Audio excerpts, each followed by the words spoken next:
Hello everyone, I am Priti Sharma and you are watching my channel English for Beginners. This is my class 15th for English speaking practice which is based on grammar. किसी भी language को fluently बोलने के लिए यह बेहद ज़रूरी है कि आपको उसका बेसिक नॉलेज हो। इसी को ध्यान में रखते हुए आज हम शुरू करने जा रहे हैं प्रेजेंट कंटिन्यूस सेंटेंसेस के साथ हमारी English speaking practice.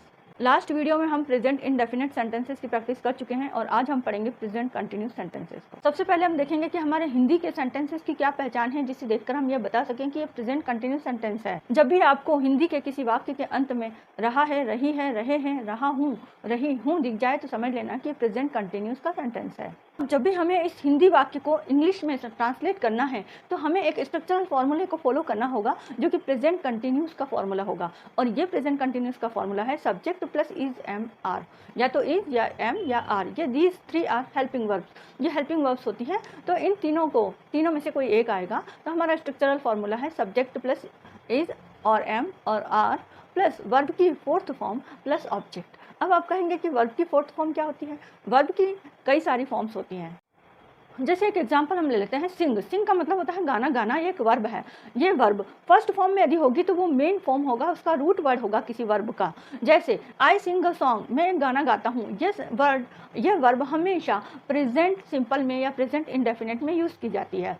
Second form होता है जिसे हम V2 कहते हैं, दैट इज सेंग। यह वर्ब हमेशा पास्ट इंडेफिनिट में या पास्ट सिंपल में यूज़ की जाती है। जैसे आई सेंग अ सॉन्ग, मैंने एक गाना गाया। अब इसका थर्ड फॉर्म होता है V3। V3 ये हमेशा हैज़ हैव हैड के साथ यूज़ की जाती है और ये थर्ड फॉर्म कहलाती है V3 जिसके नाम से हम जानते हैं। अब आता है V4। V4 जब भी कोई वर्ब होगा यदि उसके साथ हम ING ऐड कर देंगे तो वो हमेशा V4 फॉर्म कहलाएगी और यहाँ पर हमारा होगा singing. I am singing a song, मैं गाना गा रहा हूँ। इसका use present continuous, past continuous और फ्यूचर कंटिन्यूस में किया जाता है। ठीक है, अब हमें ये जो हमने स्ट्रक्चरल फॉर्मूला देखा है हमारा इज एम आर, सब्जेक्ट के साथ इज एम आर का यूज़ प्लस वर्ब की फोर्थ फॉर्म प्लस ऑब्जेक्ट। जैसे कि आप जानते हैं सेंटेंस 4 टाइप्स के होते हैं, affirmative sentence, negative sentence, interrogative sentence, interrogative negative sentence. अब इन चारों में हेल्पिंग वर्ब का इंपॉर्टेंट रोल होता है। यहाँ पर फर्स्ट में subject plus is am are plus verb की फोर्थ फॉर्म प्लस ऑब्जेक्ट, ये हमारा अफर्मेटिव सेंटेंस है। यहाँ पर हम जानते हैं कि इज, एम और आर का यूज़ किन के साथ करना है। एम का यूज़ हमेशा आई के साथ होता है, इज का यूज़ ही, शी, इट या कोई सिंगुलर नाउन के साथ किया जाता है और आर का यूज़ वी, यू, दे या फिर कोई प्लूरल नाउन के साथ किया जाता है। ठीक है, अब आपको ये देखना है कि जो अफर्मेटिव सेंटेंस है वो जिस स्ट्रक्चरल फॉर्मूले को फॉलो करता है तो नेगेटिव सेंटेंस में क्या होगा? नेगेटिव सेंटेंस में नॉट का यूज़ होगा जो हमेशा हेल्पिंग वर्ब और मेन वर्ब के बीच में नॉट लगा जाता है। अफर्मेटिव सेंटेंस क्या होगा? I am singing a song, मैं एक गाना गा रही हूँ। इसका नेगेटिव क्या होगा? I am not singing a song. Not हमेशा हेल्पिंग वर्ब और मेन वर्ब के बीच में आएगी। ठीक है, मैं एक गाना नहीं गा रही हूँ। इंट्रोगेटिव सेंटेंस क्या होगा? Am I singing a song, क्या मैं एक गाना गा रही हूँ? और इंट्रोगेटिव नेगेटिव में क्या होगा? आई नॉट सिंगिंग अ सॉन्ग, क्या मैं एक गाना नहीं गा रही हूँ? तो नेगेटिव में नॉट हमेशा हेल्पिंग वर्ब और मेन वर्ब के बीच में आती है, आपको ध्यान रखना है। दूसरा, जो हम इंट्रोगेटिव बनाते हैं उसमें हेल्पिंग वर्ब हमेशा आगे आ जाती है और सब्जेक्ट उसके जस्ट बाद आ जाता है। और इंट्रोगेटिव नेगेटिव में हेल्पिंग वर्ब सबसे आगे रहेगी, फिर आपका सब्जेक्ट होगा और फिर उसके बाद नॉट लग के मेन वर्ब आएगी जो कि फोर्थ फॉर्म में होगी। ठीक है, तो ये थे हमारे स्ट्रक्चरल फॉर्मूला उन चारों टाइप के सेंटेंसेस के। अब हम देखते हैं कि हमारा जो प्रेजेंट कंटिन्यूस सेंटेंसेस होते हैं वो कौन कौन सी सिचुएशंस में यूज़ किए जाते हैं। देखो, मेन 3 सिचुएशंस हैं। इन 3 सिचुएशंस को हमेशा आपको याद रखना है कि इन 3 सिचुएशंस में हम इन प्रेजेंट कंटिन्यूस सेंटेंसेस का यूज़ कर सकते हैं। पहली सिचुएशन है हमारी कि जब कोई वर्क, जब कोई एक्शन, जब कोई कार्य या जब कोई क्रिया वर्तमान में जारी है, बोलते समय जब वो कार्य चल रहा है तो इस टाइप का जो सेंटेंस होगा प्रेजेंट कंटिन्यूस सेंटेंस में बनाया जाएगा। जैसे I am making a video for you, अभी इस समय मैं वीडियो बना रही हूँ आपके लिए। तो ये मेरा जो वर्क है वो पास्ट में शुरू हो गया था, अभी वर्तमान में चल रहा है और आगे भी चलता रहेगा। तो इस टाइप का जो सेंटेंस होता है वो हमेशा प्रेजेंट कंटिन्यूस सेंटेंस में बनाया जाता है। ये इसका मोस्ट इंपॉर्टेंट सिचुएशन है और सबसे ज़्यादा यूज़ की जाने वाली सिचुएशन है। तो I am making a video for you, मैं तुम्हारे लिए एक वीडियो बना रही हूँ। ठीक है, अब इसका नेगेटिव इंट्रोगेटिव और इंट्रोगेटिव नेगेटिव आप इजीली बना सकते हैं।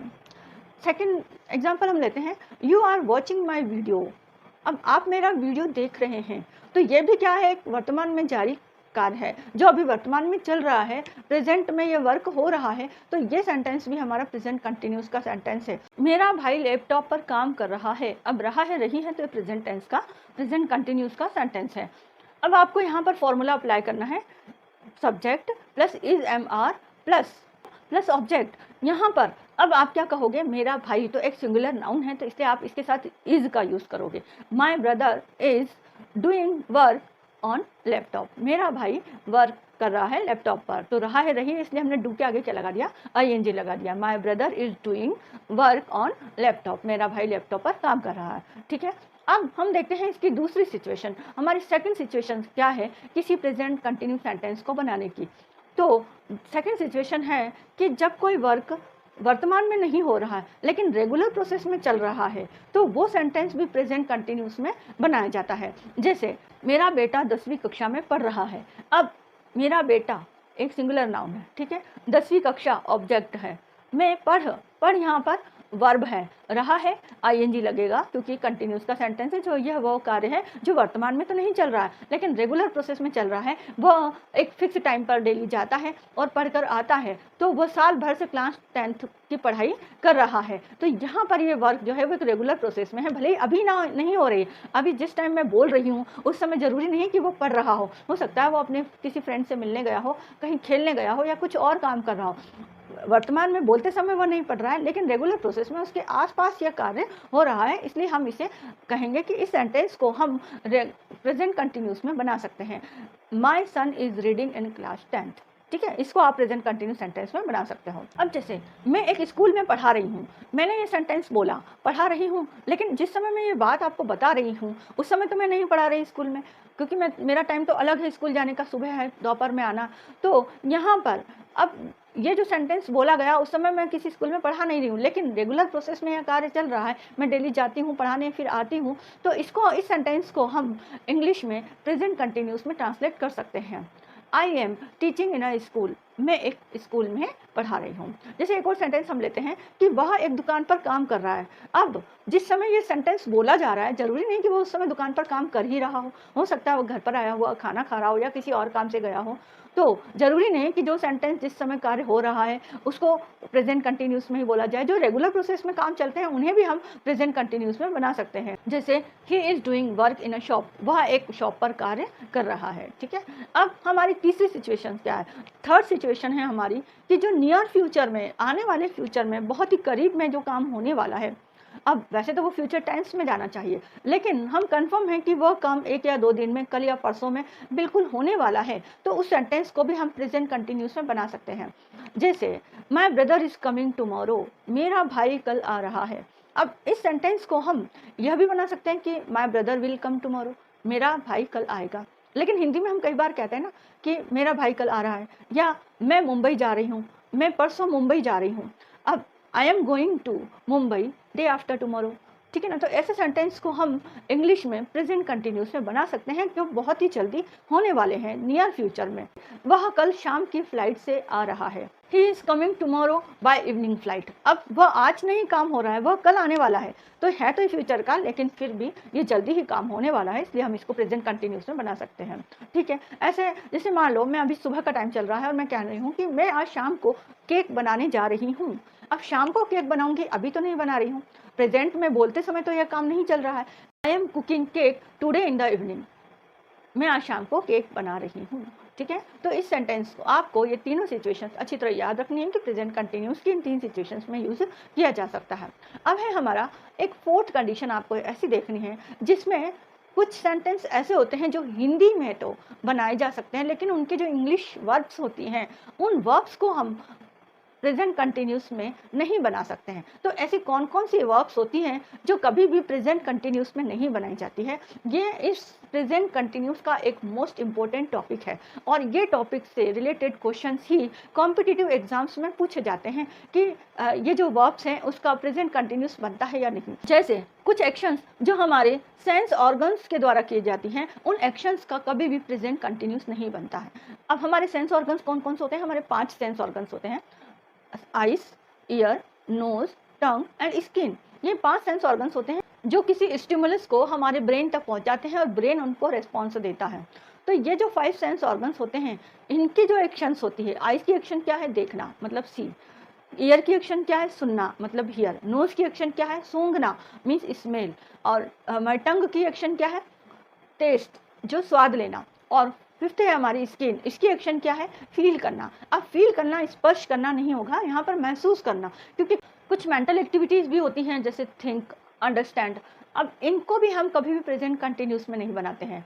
ऐसे ही कुछ इमोशंस होते हैं हमारे, वो भी कभी प्रेजेंट कंटिन्यूस में नहीं बनते हैं, जैसे लव, हेट, फियर, इनको भी हम प्रेजेंट कंटिन्यूस में नहीं बनाते हैं। कुछ अपीयरेंस होते हैं जैसे लुक, सीम, अपीयर्स, रिजेंबल, इनको भी हम कभी भी प्रेजेंट कंटिन्यूस में नहीं बनाते हैं। इस टॉपिक को मैं बहुत डिटेल में मेरे नेक्स्ट लेसन में पढ़ाने वाली हूँ, इसलिए मैं इस टॉपिक को यहाँ पर बहुत शॉर्ट में आपको एक्सप्लेन करूँगी।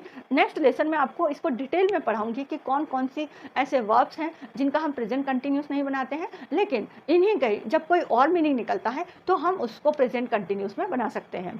अब जैसे हमने देखा सी, हियर, स्मेल, टेस्ट या फिर फील, इनको हम ये नहीं कह सकते हैं कि आई एम फीलिंग या आई एम टेस्टिंग या I am seeing with my eyes, मैं अपनी आंखों से देख रही हूँ, ये सेंटेंस पूरी तरह से गलत होगा। आपको ये कहना होगा आई सी विद माई आइज, मैं अपनी आंखों से देखती हूँ। चाहे आप भले ही प्रेजेंट कंटिन्यूस के हिंदी सेंटेंस बना रहे हो कि मैं अपनी आंखों से देख रही हूँ, आप हिंदी में तो यही बोल रहे हैं मैं अपनी आंखों से देख रही हूँ, लेकिन इंग्लिश में आप ऐसा नहीं कह सकते I am seeing with my eyes, आपको यही कहना होगा इंग्लिश में आई सी विद माई आइज।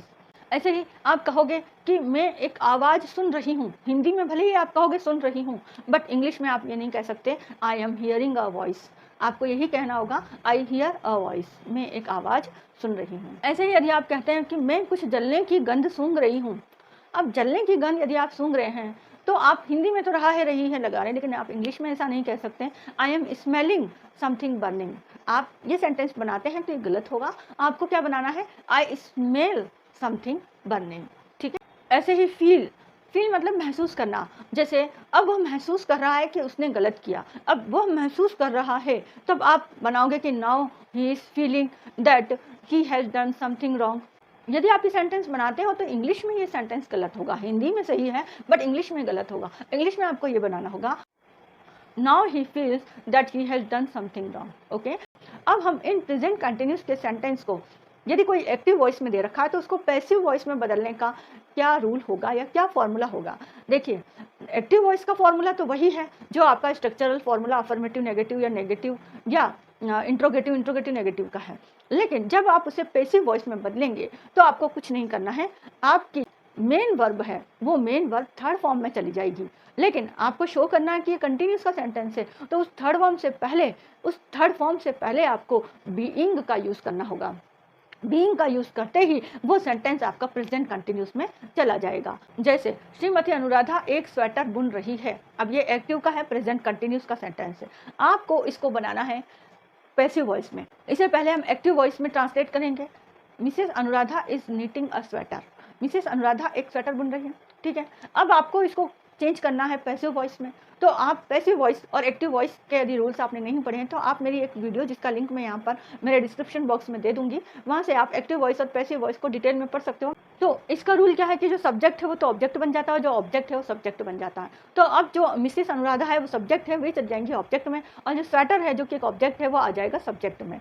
तो a sweater is being needed by Mrs Anuradha, क्योंकि नीटिंग जो वहाँ पर मेन V4 फॉर्म थी या वर्ब की फोर्थ फॉर्म थी वो किस में चेंज हो गई, थर्ड फॉर्म में चेंज हो गई, नीटेड हो गया और उससे पहले बीइंग लग गया। मिसेस रुक्मणी एक पिज़्ज़ा बना रही है, यहाँ पर इस सेंटेंस को हमें इंग्लिश में पहले एक्टिव वॉइस में ट्रांसलेट करेंगे, Mrs Rukmani is cooking a pizza, ठीक। अब इसको हम चेंज करेंगे पैसिव वॉइस में, तो पिज़्ज़ा जो कि यहाँ पर ऑब्जेक्ट है वो आ जाएगा सब्जेक्ट, और मिसेस रुक्मणी जो कि सब्जेक्ट है वो चला जाएगा ऑब्जेक्ट में।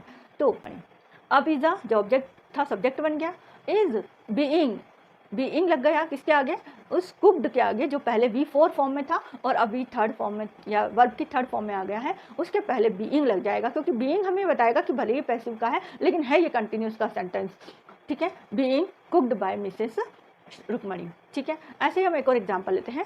Mrs Chintamani is reading a book. Mrs Chintamani एक बुक पढ़ रही हैं। अब बुक यहाँ पर जो कि ऑब्जेक्ट है वो बन जाएगा सब्जेक्ट। अब book is being red, spelling वही रहेगी। रीड, रेड, रेड, ये 3 फॉर्म्स है रीड के। स्पेलिंग तीनों में सेम है बट प्रोनाउंसिएशन डिफरेंट हो जाता है। रीड पहला फर्स्ट फॉर्म, सेकंड रेड और थर्ड फॉर्म भी रेड, तो स्पेलिंग वही रहेगी, अब कंफ्यूज मत होना।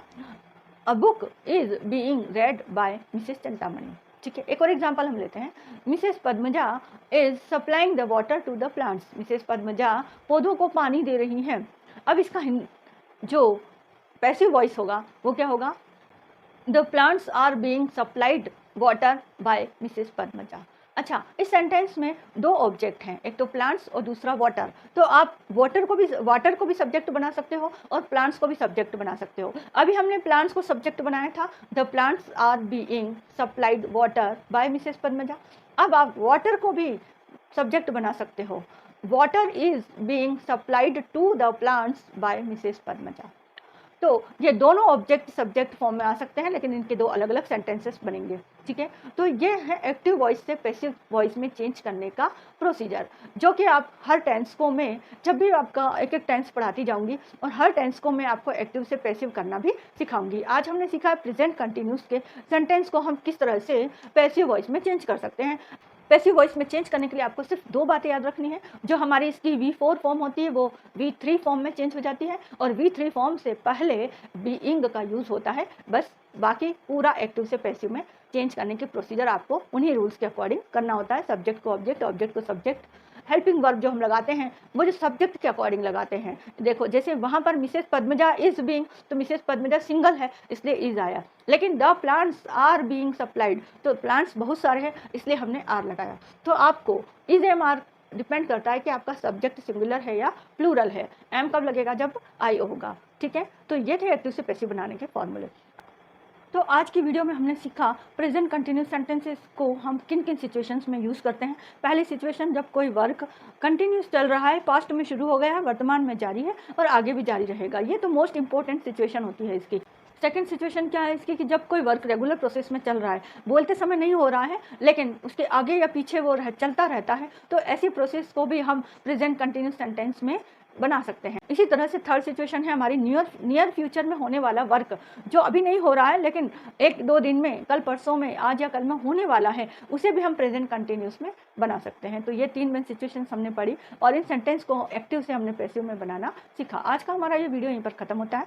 नेक्स्ट लेसन में मैं लाने वाली हूँ आपके वो वर्ब्स जो प्रेजेंट कंटिन्यूस सेंटेंस में कभी नहीं बनाई जाती है, उन वर्ब्स में कभी ING नहीं जोड़ते हैं। उस मीनिंग को लेकर यदि उनका कोई और मीनिंग निकल रहा है तब हम उनमें ING ऐड कर सकते हैं। ये पूरा डिटेल में हम हमारे नेक्स्ट लेसन में पढ़ने वाले हैं। ठीक है, थैंक यू।